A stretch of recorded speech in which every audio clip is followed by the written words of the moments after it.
একসময় একটি ছোট শহরে রমেশ নামে একজন সাধারণ বই বিক্রেতা ছিলেন। তার একটি ছোট্ট বইয়ের দোকান ছিল, যেখানে পুরাতন ও ব্যবহার করা বই ভর্তি ছিল। প্রতিদিন তিনি মানুষের কাছ থেকে বই কিনতেন, পরিষ্কার করতেন এবং যুক্তিসঙ্গত মূল্যে বিক্রি করতেন। একদিন সকালে একজন বয়স্ক ব্যক্তি তার দোকানে একটি ধুলোমাখা পুরাতন বই নিয়ে আসেন। লোকটি জিজ্ঞাসা করলেন, আপনি এটি কি কিনতে চান?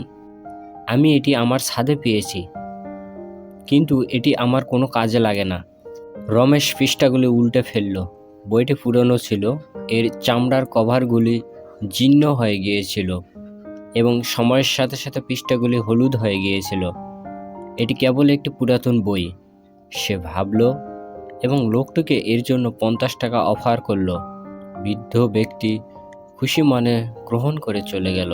রমেশ বইটি কাউন্টারের কাছে একটি ছোট্ট তাকে রাখল। দিন কেটে গেল এবং বইটি সেখানেই রয়ে গেল। বেশিরভাগ দর্শনার্থীর নজরে বইটি পড়ে না। একদিন একজন স্কুল শিক্ষক দোকানে এসে এটি দেখতে পেলেন। এটি দেখতে প্রাচীন। তিনি পৃষ্ঠাগুলি উল্টাতে উল্টাতে বললেন। তিনি কয়েকটি লাইন পড়তে পড়তে তার চোখ বড় হয়ে গেল।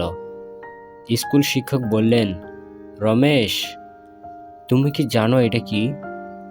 রমেশ বলল, এটি একটা পুরাতন বই। শিক্ষক হেসে বললেন, এটা শুধু কোনো বই নয়, এটি শতাব্দীর আগে একজন বিখ্যাত দার্শনিকের লেখা একটি বিরল পাণ্ডুলিপি। এটি অনেক মূল্যবান। রমেশ অবাক হয়ে গেল, কিন্তু তার প্রতিক্রিয়া জানার আগেই শিক্ষক বললেন, তুমি কি এটা বিক্রি করতে রাজি হবে? আমি তোমাকে এর জন্য 500 টাকা দিতে পারি। সত্যিকারের মূল্য না জেনে রমেশ রাজি হয়ে গেল। শিক্ষক তাকে টাকা দিয়ে চলে গেল। সেদিন সন্ধ্যায় আরেকজন পণ্ডিত দোকানে এসেছিলেন। তিনি পাণ্ডুলিপিটির কথা শুনেছিলেন এবং এটি দেখার জন্য আগ্রহী ছিলেন। যখন তিনি জানতে পারলেন যে রমেশ এটি 500 টাকায় বিক্রি করেছে, তখন তিনি হাঁপ ছেড়ে দিলেন। বইটির দাম হাজার হাজার টাকা। তুমি অনেক টাকা আয় করতে পারতে।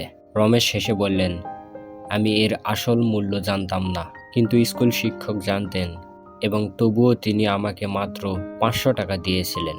আসল বোকা আমি নয়, আমি সেই ব্যক্তি যে এর মূল্য জানত, তবুও আরও বেশি দিতে দ্বিধা করেছিল। গল্প থেকে আমরা যা শিখলাম, আপনার কাছে যা আছে তার মূল্য দিন। কখনো কখনো আমাদের কাছে অনেক মূল্যবান জিনিস থাকে, কিন্তু আমরা সেগুলোর মূল্য বুঝতে ব্যর্থ হই। সিদ্ধান্ত নেওয়ার ক্ষেত্রে বুদ্ধিমান হন, না হেসে বুঝে দ্রুত সিদ্ধান্ত নেওয়ার ফলে সুযোগ হাতছাড়া হতে পারে। দ্বিধা ছাড়াই কাজ করুন। যদি কিছুই সত্যি মূল্যবান হয়, তাহলে দেরি করবেন না বা অল্প পরিমাণে দর কষাকষি করবেন না।